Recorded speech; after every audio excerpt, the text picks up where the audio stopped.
प्यारे बच्चों,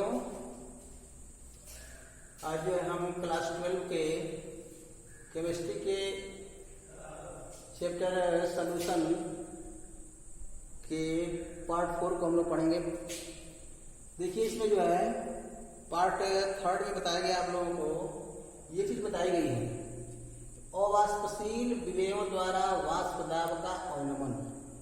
ठीक है, यानी अवाष्पशील विलेय द्वारा वाष्प दाब का अवनमन। इसमें बताया गया आप लोगों को कि जैसे मान लीजिए कोई विलायक है, यहाँ पर आप फिगर बनाया गया है, एक बार समझ लीजिए। जैसे यहाँ पर कोई विलायक है, प्योर जो है सॉल्वेंट है, ये शुद्ध जो है विलायक है। ठीक है, तो जब कोई शुद्ध विलायक है तो क्या होगा, जब शुद्ध विलायक है वो, जैसे मान लीजिए पानी ही है, पानी प्योर मतलब कि सॉल्वेंट है, तो ये पानी है और जब पानी है तो पानी इसके पृष्ठ पर, ठीक है, जो ये मॉलिक्यूल दिखाए गए हैं, इसके पृष्ठ पर सभी जो है पानी के मॉलिक्यूल्स हैं। ठीक है, पानी के मॉलिक्यूल्स हैं और इसमें जो है जिसकी गतिज ऊर्जा अधिक होती है वह अपने पृष्ठ को छोड़ करके वाष्प के रूप में, यानी ये वाष्प है, इसकी वाष्प के रूप में चेंज करता है। ठीक है, तो जो मान लीजिए जो सॉल्वेंट है, इसमें क्या है, इसमें जितने भी मॉलिक्यूल्स हैं सारे मॉलिक्यूल्स का वाष्पन होना ही होना है। ठीक है, वे सारे जो है वाष्पित होंगे। अब देखिए यहाँ पर जो संख्या दिखाई गई है, यहाँ पर जो इसका सतह पर संख्या दिखाई गई है मॉलिक्यूल्स की, तो ये जो पानी के सभी मॉलिक्यूल्स हैं और सभी का वाष्पन होगा। ठीक है, तो सभी का वाष्पन जो है ज्यादा क्वांटिटी में होगा, ज्यादा मात्रा में होगा। देखिए यहाँ पर ज्यादा दिखाई गया है। ठीक है, अब इसमें बताया गया कि जब इसमें कोई ऐसा विलेय डालेंगे, ठीक है, ऐसा विलेय डालेंगे जिसका वाष्पन नहीं होगा, जिसका वाष्पन न हो। ठीक है, तो जब वाष्पन न हो तो क्या होगा, उसका वाष्प दाब क्या हो जाएगा, अवनमन मीन्स कम हो जाएगा, घट जाएगा। ऐसा क्यों होता है, जैसे मान लीजिए अब यहाँ दिखाया गया है सॉल्यूशन। ठीक है, दिखाया गया विलेय दिखाया गया है, ये सॉल्वेंट है और ये इसी सॉल्वेंट का विलयन है। ठीक है, विलयन कब बनेगा, हम जो है सॉल्वेंट लेंगे और सॉल्वेंट पे हम कोई ऐसा विलेय, ऐसा सॉल्यूट डाले हैं जिसका वाष्पन नहीं होता है। जैसे मान लीजिए नमक है, नमक और पानी का विलयन।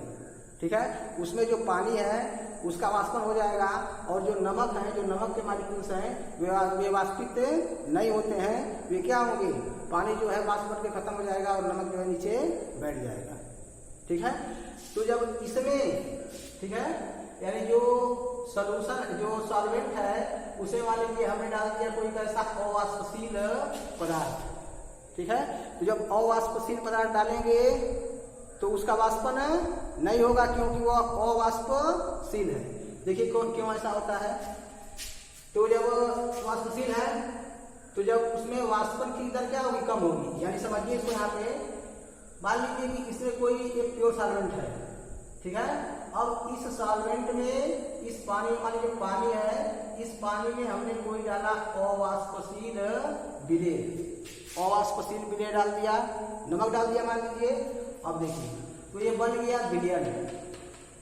ठीक, यानी ये पानी है और नमक का विलयन है। अब देखिए तो जो पानी है, पानी के जो मॉलिक्यूल्स हैं उसका तो वाष्पन होगा, लेकिन जो नमक है, नमक के अणुओं का वाष्पन नहीं होगा। ठीक है, लेकिन जब हम नमक इसमें डाले हैं तो नमक के जो मॉलिक्यूल्स हैं वो यहाँ भी है, यहाँ भी है, यहाँ भी है, यहाँ भी है, यहाँ भी है, और जो इसका सतह है, ठीक है, जो सतह है उसको भी घेरेंगे। ठीक है, ये देखिए ये जो दर्शाया गया है ब्लैक, ठीक है, ये दर्शाया गया है सॉल्यूट का, विलेय का, ये विलेय का है, ये विलेय का है, ये विलेय का है, और ये सब किसके हैं, विलायक का, ये सब किसका है, विलायक का है। ठीक है, अब देखिए तो क्या देख रहे हैं, प्योर सॉल्वेंट में जो पृष्ठ है उस पर सभी मॉलिक्यूल्स पानी के हैं और सबका वाष्पन होगा, और इसके पृष्ठ पर हम देख रहे हैं कि जो उसकी सतह है, पानी का जो पृष्ठ है उस पर विलेय के मॉलिक्यूल भी आ रहे हैं। ठीक है। तो जब विलेय के मॉलिक्यूल आ जाएंगे तो उस पर मॉलिक्यूल की संख्या में क्या हो जाएगी, कमी हो जाएगी। और जब कमी होगी तो वाष्पन किसका होना है, वाष्पन तो इसका होना नहीं है, विलेय का वाष्पन इसका होना है, तो कम हो गया तो वाष्प में कम परिवर्तित होंगे। ठीक है, देख लीजिए यहाँ क्वांटिटी अधिक दिखाई गई है और वहां क्वांटिटी कम दिखाई गई है। तो जब यहाँ इसकी क्वांटिटी अधिक है, ठीक है, तो इसका वाष्प दाब अधिक होगा, और जब यहाँ क्वांटिटी कम है, वाष्प क्वांटिटी कम है, तो वहाँ वाष्प दाब कम होगा। यानी निष्कर्ष यह निकला कि यदि किसी विलायक में अवाष्पशील विलेय मिलाया जाता है तो उसके वाष्प दाब में क्या होती है, कमी होती है, वाष्प दाब में कमी होती है। ऐसे मान लीजिए यहाँ पर ध्यान दीजिए,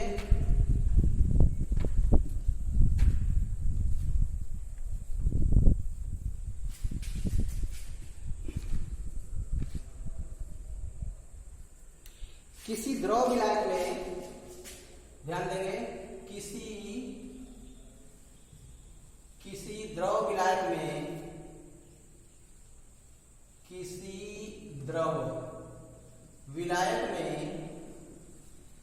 किसी द्रव विलायक में कोई अवाष्पशील, मान लीजिए विलायक है, किसमें डालेंगे अवाष्पशील पदार्थ, कोई अवाष्पशील, किसी द्रव विलायक में कोई अवाष्पशील पदार्थ मिलाने पर, किसी द्रव विलायक में कोई अवाष्पशील पदार्थ मिलाने पर उसके वाष्प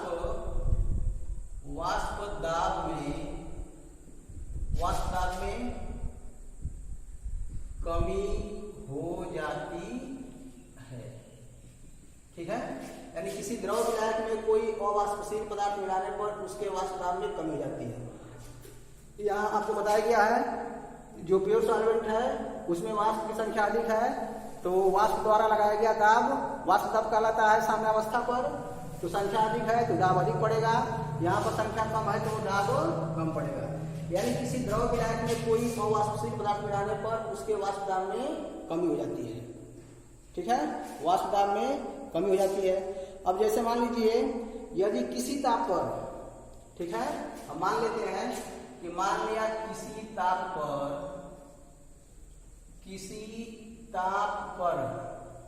ठीक है, शुद्ध विलायक का, किसी ताप पर शुद्ध विलायक का वाष्प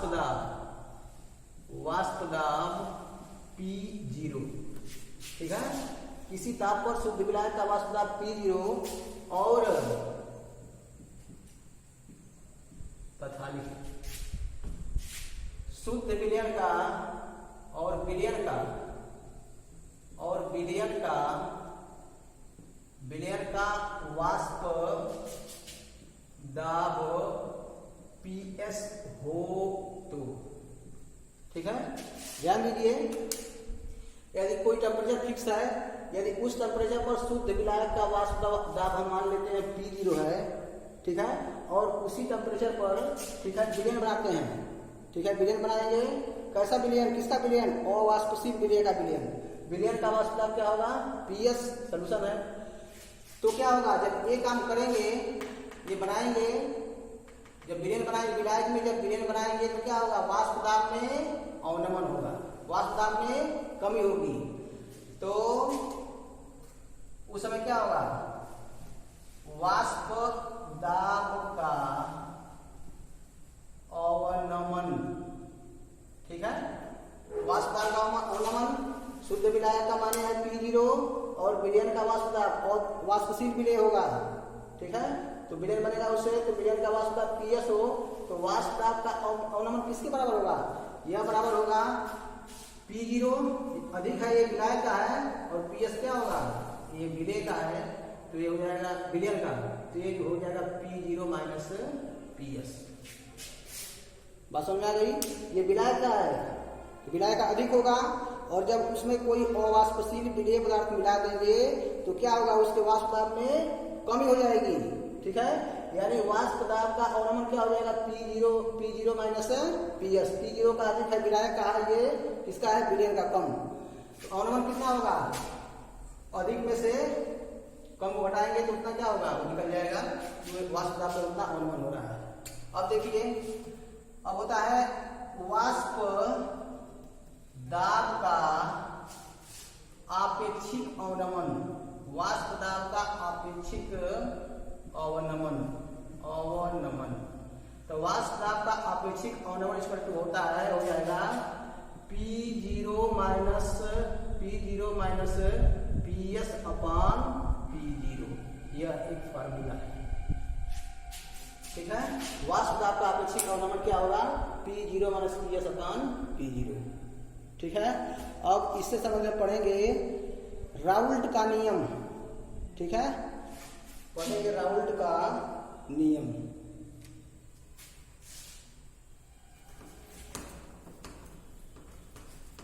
देखिए इसमें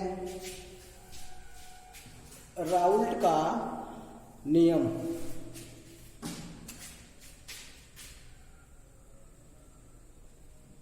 इसमें देखो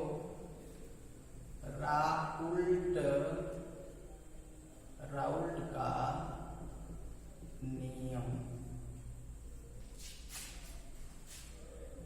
राउल्ट्स लॉ,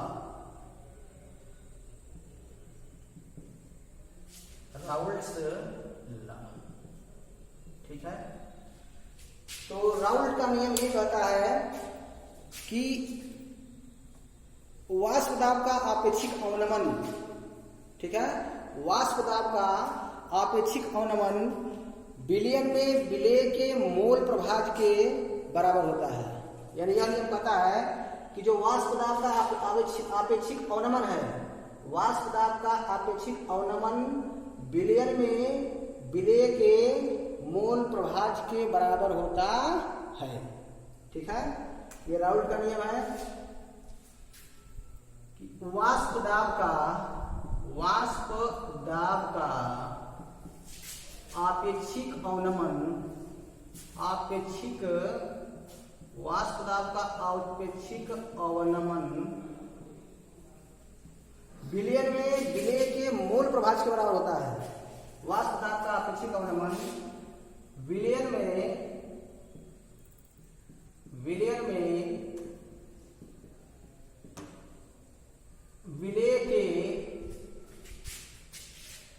के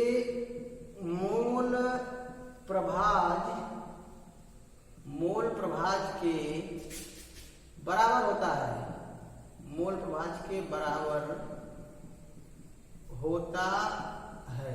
ध्यान दीजिए यहाँ पे, यानी कह रहा है कि वाष्प दाब का आपेक्षिक अवनमन विलयन में विलेय के मोल प्रभाज के बराबर होता है।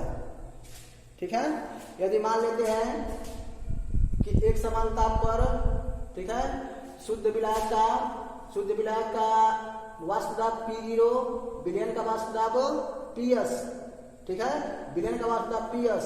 अब क्या मानेंगे, विलायक का मोल प्रभाज मान लीजिए कैपिटल N और विलेय का मोल प्रभाज स्मॉल n।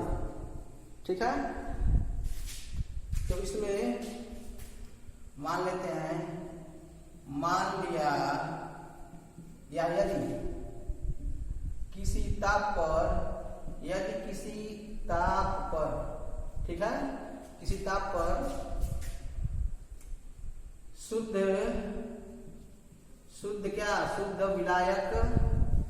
शुद्ध विलायक का क्या वाष्प दाब क्या माने हैं, P0, शुद्ध विलायक का वाष्प दाब P0 कामा विलयन।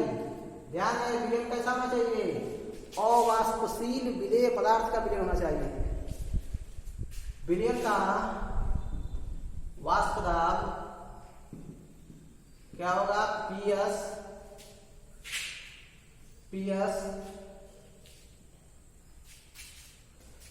विलेय के मोलों की संख्या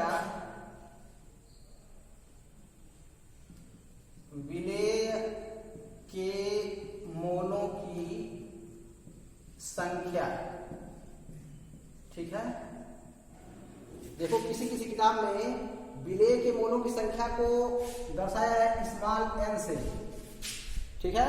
और हम जो है संख्या तो मोलों की संख्या को तो n से दर्शाते ही हैं, लेकिन सॉल्यूशन में जो विलेय है, विलेय को कैसे दर्शाए थे NB से।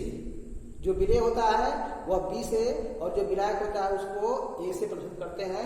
तो यहाँ हम N या NA का प्रयोग कर सकते हैं, इसमें कोई आपको संदेह नहीं होना चाहिए, ठीक है।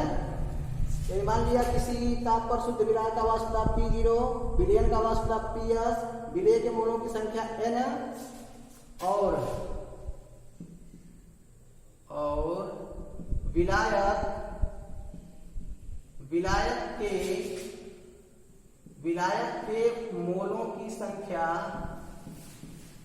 विलायक के मोलों की संख्या, कहेंगे किसी किताब में कैपिटल N दिया है, कैपिटल N या, ठीक है, कैपिटल N या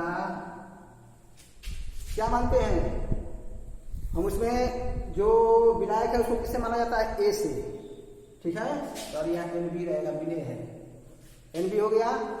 या पहले के अनुसार जो हम लोग पढ़ते आए हैं उसको हम लिख सकते हैं NA।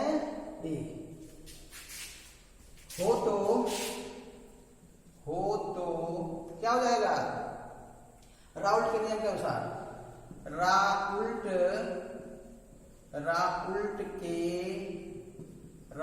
के नियमानुसार, ठीक है।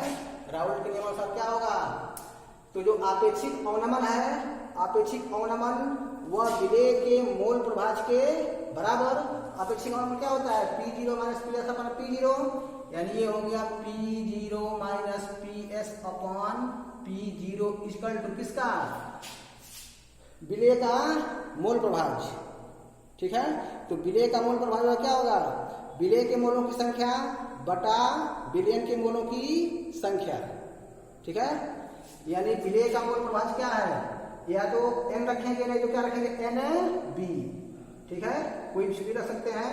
तो ये हो गया स्मॉल n बटा विलयन के मोलों की संख्या। मोल प्रभाज की बात हो रही है, मोल प्रभाज के बराबर होता है।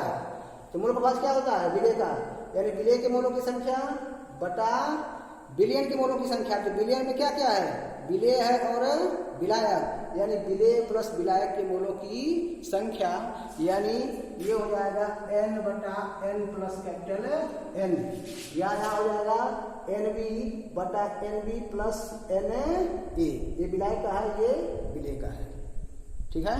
तो यह जो है यहाँ पर एक फार्मूला जो है ये क्रिएट होता है, बनता है, ठीक है। अब देखिए, अब इसमें हम राउल्ट के नियम की सीमाओं के बारे में कुछ पढ़ेंगे, ठीक है। तो जो राउल्ट का नियम है, ठीक है, यह केवल किस पर लागू होगा, ठीक है, केवल अवाष्पशील विलेय पर लागू होता है, ठीक है, केवल अवाष्पशील विलेय पर लागू होता है, ठीक ना। और उस विलायक पर लागू होता है जो आपस में क्रिया नहीं करते हैं। जैसे मान लीजिए विलेय और विलायक है, विलेय और विलायक है, यदि विलेय हम कैसा लिए हैं, अवाष्पशील ही लिए हैं, लेकिन यदि वह क्रिया करेगा आपस में, विलेय विलायक आपस में क्रिया करने लगेंगे तो वहां पर ये नियम लागू नहीं होगा, ठीक है। आगे तीसरा नंबर है कि जो मॉलिक्यूल्स होता है उसका एसोसिएशन संगुणन नहीं होना चाहिए, संगुणन नहीं होना चाहिए। जैसे मान लीजिए कोई विलायक है, ठीक है, उसमें हम कोई विलेय पदार्थ मिलाते हैं और उसके अणुओं में क्या होता है, मॉलिक्यूल्स में संगुणन मतलब एसोसिएटेड, यदि मिलते हैं, यदि मिलने लगेंगे तो क्या होगा, अणुओं की संख्या में, मॉलिक्यूल्स की संख्या में कमी होने लगेगी, ठीक है। तो जब कमी होने लगेगी तो मतलब कि ये प्रॉपर्टी शो नहीं करेगा। समझ में आ रही है। तो इसके बारे में थोड़ा सा किताब से भी आप अध्ययन करते रहें।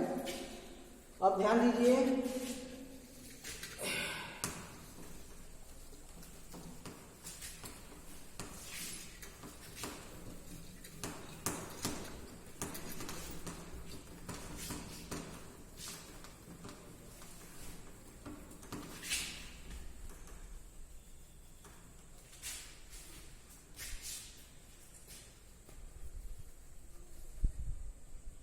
राउल्ट के नियम द्वारा अवाष्पशील पदार्थों के अणुभारों की गणना। ध्यान दीजिएगा, राउल्ट के, अब हम पढ़ेंगे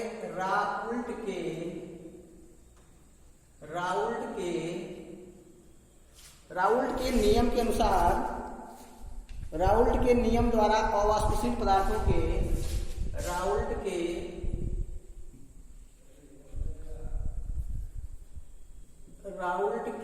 नियम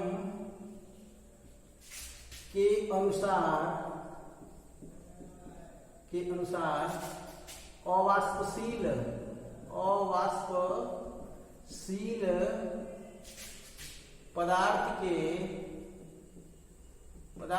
पदार्थ के अणुभार की गणना।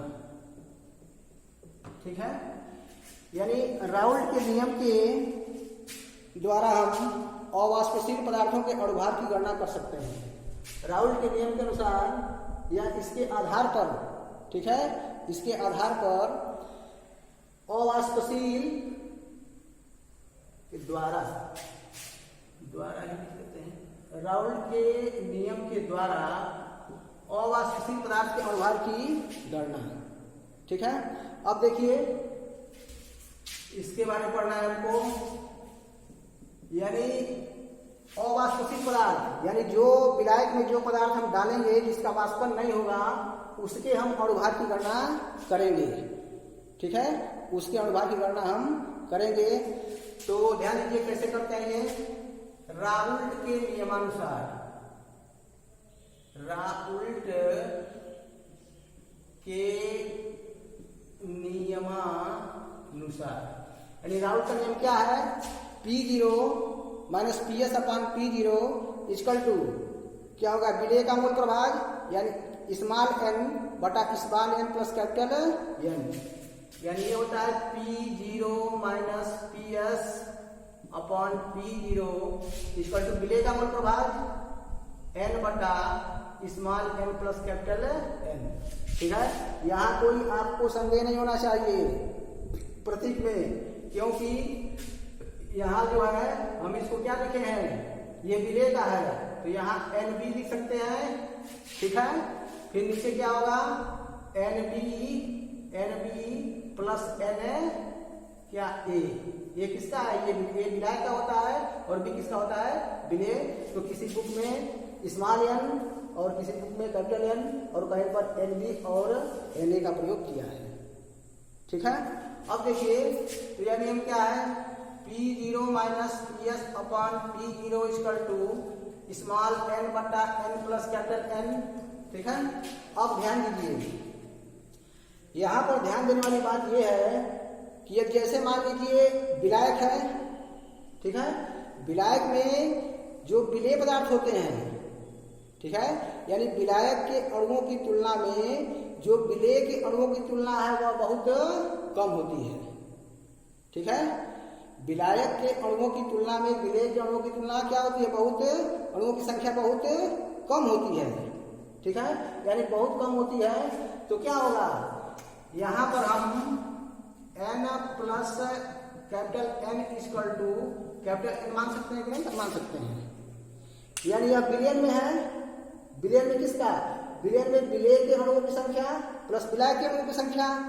ठीक है, तो जो विलायक है, विलायक के अणुओं की संख्या ज्यादा होती है। ठीक है, मोलों की संख्या, विलायक के मोलों की संख्या बहुत ज्यादा होती है किसकी अपेक्षा, विलेय के मोलों की संख्या की।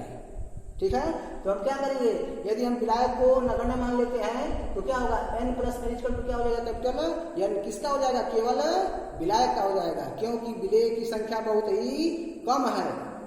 तो ये हो जाएगा P0 minus PS upon P0 equal to n बटा कैपिटल N, या क्या हो जाएगा, NB बटा कैपिटल NB बटा Na।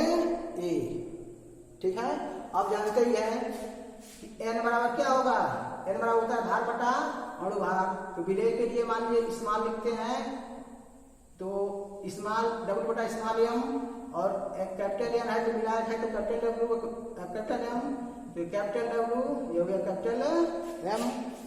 ठीक है।